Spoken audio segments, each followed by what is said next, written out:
So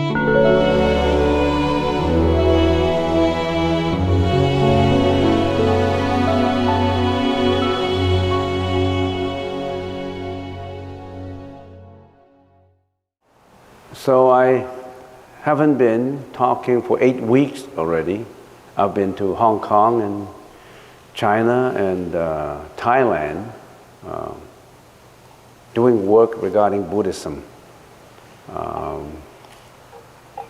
If necessary, I can report to you what I have done. But anyway, today we concentrate on the lecture itself. Before I departed 8 weeks ago, and I've been talking on the 8 consciousnesses, and I got feedback that some people like the lecture, but then I can just remind you that this kind of lectures are quite advanced in Buddhist concept. If you're a beginner, probably you don't know what I'm talking about because it's a very advanced Buddhist psychology. And you really need a lot of basic concepts before you can absorb what I am going to talk about. But then, I know that how many newcomers are there? Still stay around? I don't know. Raise your hands if you're newcomers. Yeah, 1, 2, 3. So there's a few. So anyways, if you come for the first time, you spend your time in here, I want to make the time worthwhile for you. I don't want it to be boring for you, so I just want to simplify things for you, see how much you can absorb without sacrificing the time of those who have been here for a number of years.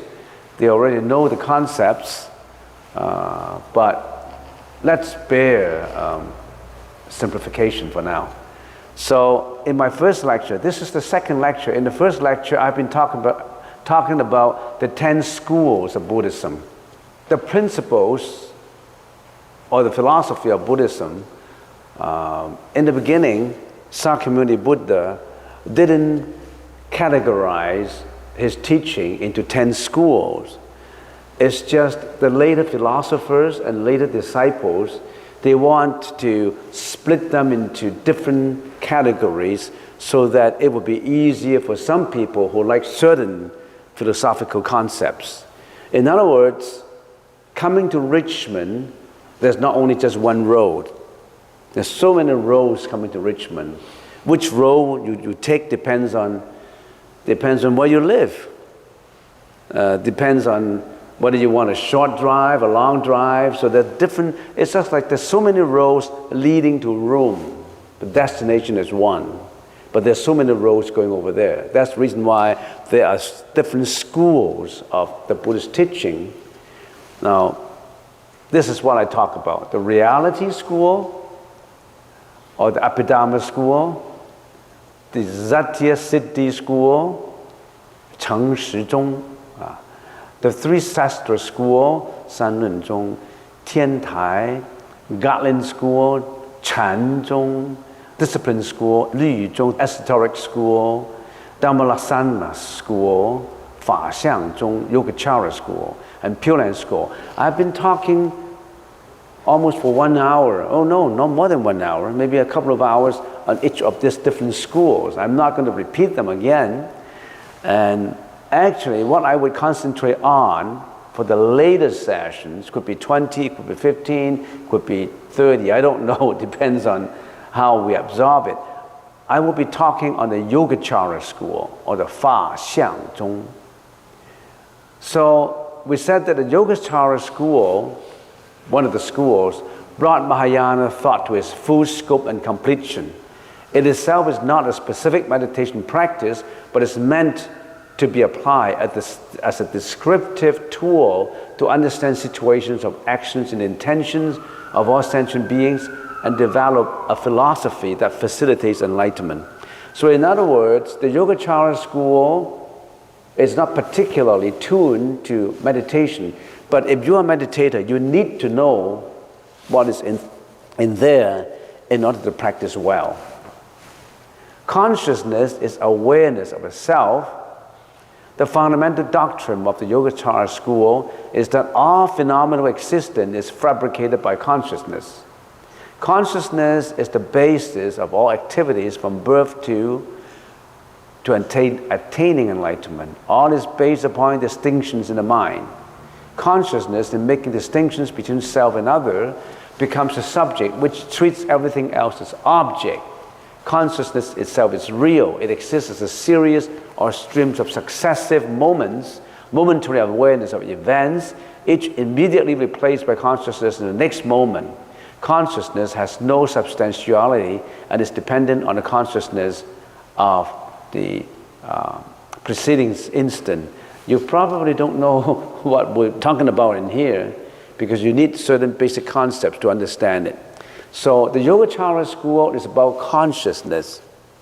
It's not about how to kneel, how to cross your leg, where to put your hands, and that kind. It's getting to the root of humanity, how your consciousness works.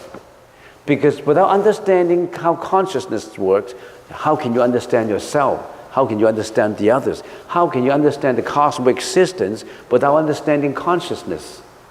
So consciousness is a detailed study in one of the schools of Buddhism. And that's what we're going to talk about in the next few weeks. What is the objective of Yogachara? Yogachara says that all objects in the external world are just representation in our consciousness. All the objects, all phenomenal existence is without intrinsic nature. When we say without intrinsic nature, you have to understand what nature means. Therefore, the I is illusory and there is no self to be found. Everything is just a phenomena of consciousness. If somebody asks a question, which beginners always like to ask, how is the world created? How does the world come into being? Why all of us, why we have this world? And a simple answer, of course you really have to research into why.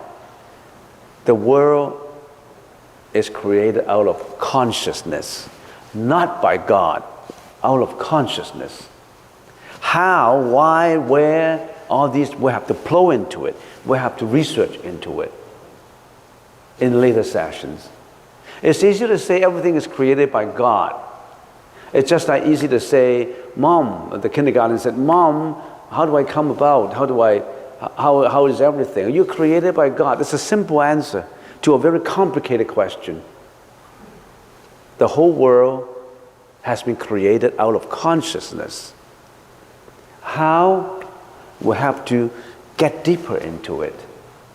That's the purpose of studying Yogachara, or the consciousness-only school. So the final goal of the Yogacharas is the complete purification and transformation of consciousness into wisdom. To the Yogacharas, the purpose and goal of human life is to reach enlightenment. So purification and transformation of consciousness into wisdom. That's the very important sentence. How do we purify and transform our consciousness into wisdom? Our consciousness is tainted consciousness, polluted consciousness. How do we purify our polluted consciousness into enlightenment, into wisdom? That's the whole purpose, objective of Yogachara. And why do we need such a wisdom? What's the purpose of purifying and transforming our polluted consciousness into wisdom? Why do we need that wisdom? If you have that wisdom, you will understand the cosmos existence. You will understand yourself more. So Buddhism is, whatever you want to say, religion or philosophy or practice or daily life living, it is a way of getting wisdom, turning your polluted consciousness into wisdom. With that wisdom, we transform ourselves and liberate ourselves from samsara, life and death. And we have to go through life and death. Samsara, that word. S-A-M-S-A-R-A, samsara. You, me, all individuals, all existence are going through samsara. We are in samsara. Now, then, in order to understand samsara, now that we already have mentioned the objective of Yogachara, in order to understand samsara, why we're going through life and death, where is our position? Why did we come to this life? Where did we come from? Where are we going? And how many kinds of existence actually exist in cosmos, in the universe? We really have to know where our position is. Where are we now as human beings? And how many kinds of existence are there? So let's plow a little bit more into it. Cosmic existence. In cosmic existence, we say we have the 6 dwellings and the 4 stages. In other words, all existence, sentient being exists, they are either the 4 stages or in the 6 dwellings. We are here, human beings, we are the 6 dwellings. And these are out from samsara. In other words, the 6 dwellings are always, their lives are always subject to life and death. We live this life and then we die. We go on to the next life. We call it reincarnation. Who determines reincarnation? Is it God who determines to where you're going? No. You yourself determines where you go. Because you created in this life and in the previous life karma all by yourself. Of course, we have to talk about karma. Samsara, karma, and cosmic existence, these are the 3 things that you have to know in this session in order to carry to the next. If you don't know these, you can't carry on. If you don't know your own position, how do you know where you're going? You can't just say, God, take me to where you are. You have to understand what is God. God is just a word. The God is in you. Don't search for the God externally. The God is in you. That nature is in you. That polluted consciousness in you. If you turn the polluted consciousness into purification, you are God. Don't look for it anywhere. We want to understand more about this first. We are one of the 6 dwellings. So other than human beings, we have hell beings, animal beings, and departed spirits, those who died and stay in the spiritual, in the spirits or the ghost realm. We call it the ghost realm. So these 3 are the vicious realms, not good, vicious realms. Beings in hell, beings reincarnated as the animals, and beings in the ghost realms. These are the 3 vicious realms. Why do they go to the 3 vicious realms? Is it because God ordered them to go? No. They created their own karma, and their karma carried them to go where they're going, according to causality. That you really have to know more of. For beginners, you really have to know more why. In studying the Buddhist concept, it may gradually explain some of the puzzles and questions that have been hidden in your mind that you can't get an answers. Maybe you can get it from the Buddhist teaching. So open your mind. Receive what the Buddha has to say in the teaching and analyze it yourself. Don't just blindly believe in a faith. Analyze it, absorb it, open your mind, absorb it, and analyze it. So the Buddha said that there are the 3 vicious realms, and these are the 3 virtuous realms or non-vicious realms. Human beings, asuras, and heavenly beings. In other words, there are also beings in heaven who enjoy much more, who enjoy happiness than us. heavenly beings. In some other religions, the objective is just to go to heaven. If they can go to heaven, that's the ultimate place they want to go. The Buddha said heaven is not the ultimate place to go because you are still the six dwellings.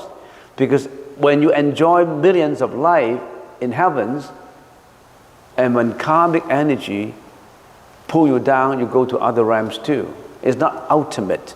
It's not the final place you have to go. You have to get out from the six dwellings. You have to get out from this line. You have to get out from samsara to go in there so that you get out of life and death. So these six are the six paths of reincarnations. If you Google into the six paths of reincarnations, they will give you those. The three vicious realms and the three virtuous realms. Why are some people in vicious realms? And why are some people in virtuous realms? Because of the karmic energy that they produce themselves. You have to listen more. You have to know more in order to know about it. The Buddhist teaching is you can't just make a judgment right at the beginning. You really have to gradually get into it and put all the things together and consider it as one aggregate. Don't just pass your opinion just on piecemeal information. You really have to get more and more and more into it. Now these are the four sages that are already out from life and death. You, me, all of us are subject to life and death. We died. Everybody has to die. Because you are creating your own karmic energy, that you are in samsara. These are the sages that through practice, through purification and transformation of consciousness, already have purified and transformed their political consciousness into Buddhahood, into pure consciousness. They are already out from life and death. That's the objective that we want to go. Because when you're in life and death, you always subject yourself to suffering. We are in sufferings.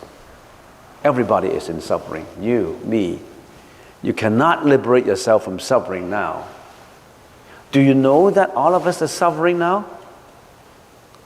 Do you know that we're actually unhappy?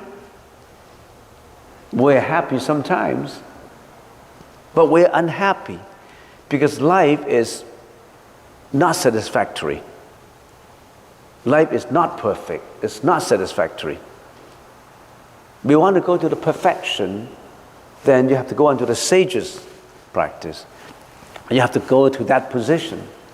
Life is imperfect. Life is not satisfactory. Life is unhappy in many situations. Sometimes you may have the temporary happiness. You call it quote and unquote happiness.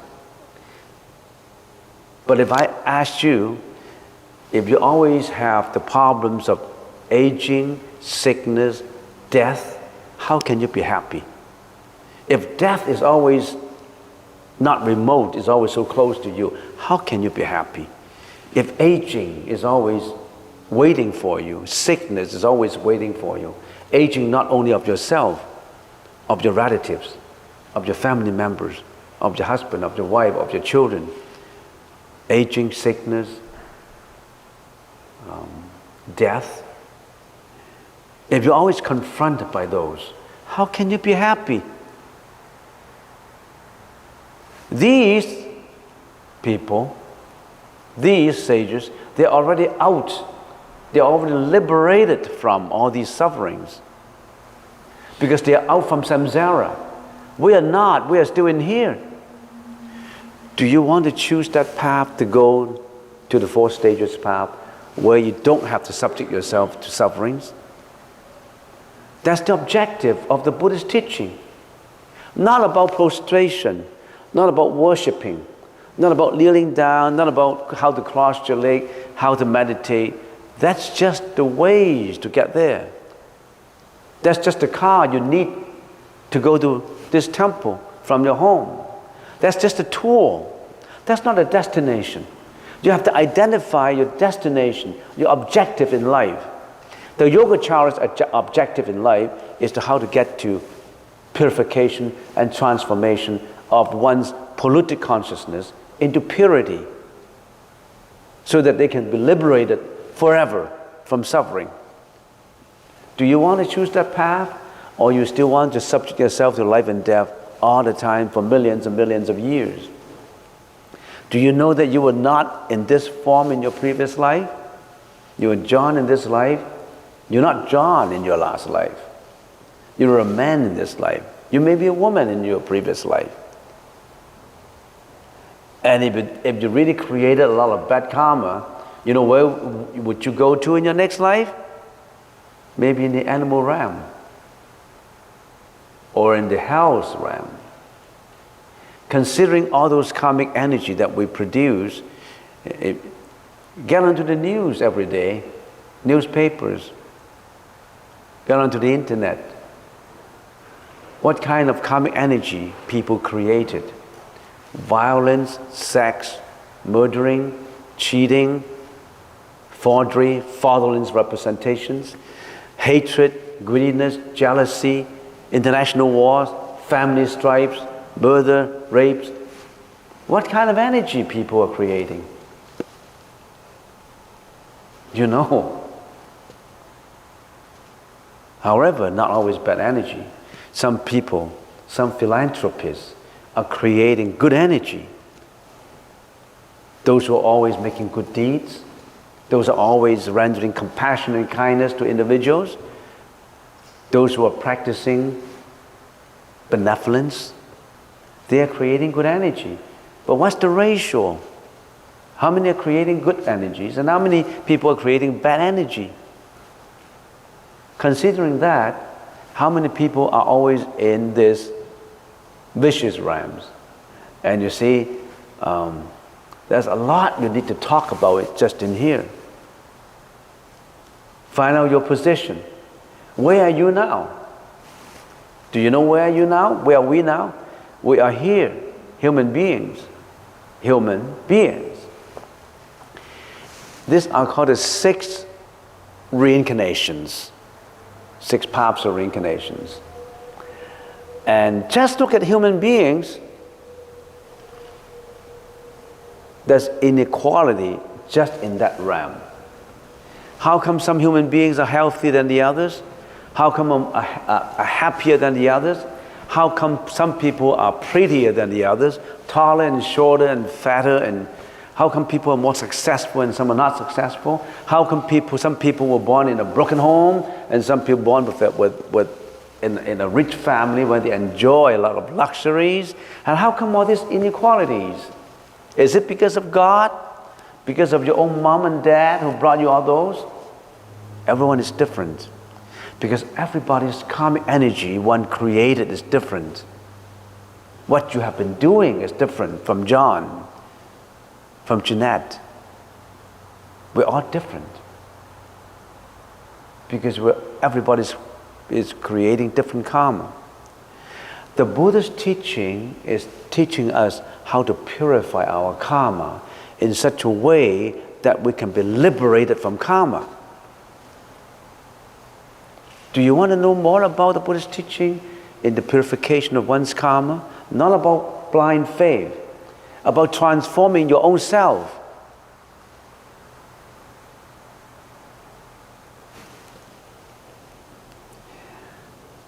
Well, there's a lot more to talk about on the causality of all these. What are the effects, the causes and effects of becoming each different categories? There's a lot more to talk about it. Suffice it to say that we are in reincarnations.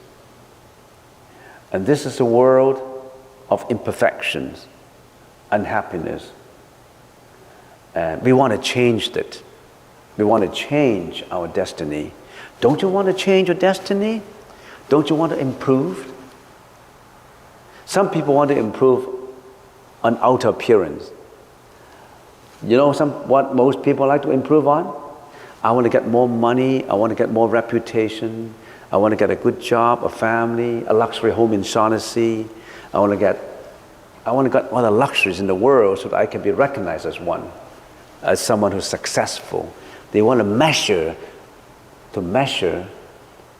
their their performance in such a way.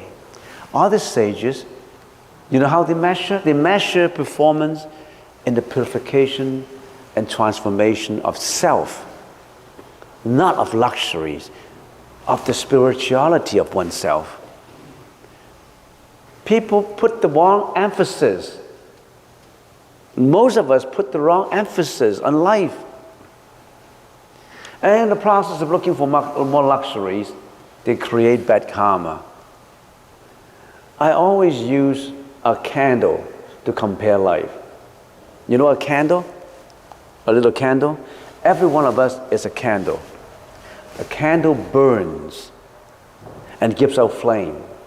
A candle gives out energy. A candle gives out brightness. But in the process of burning that candle yourself, eye drops come out. The wax drops. So in other words, you're giving out light and at the same time you're reducing your own life. Because once you're burning it, you're also reducing your lifespan. So every candle, we say, in the process of giving out light, also diminishing itself.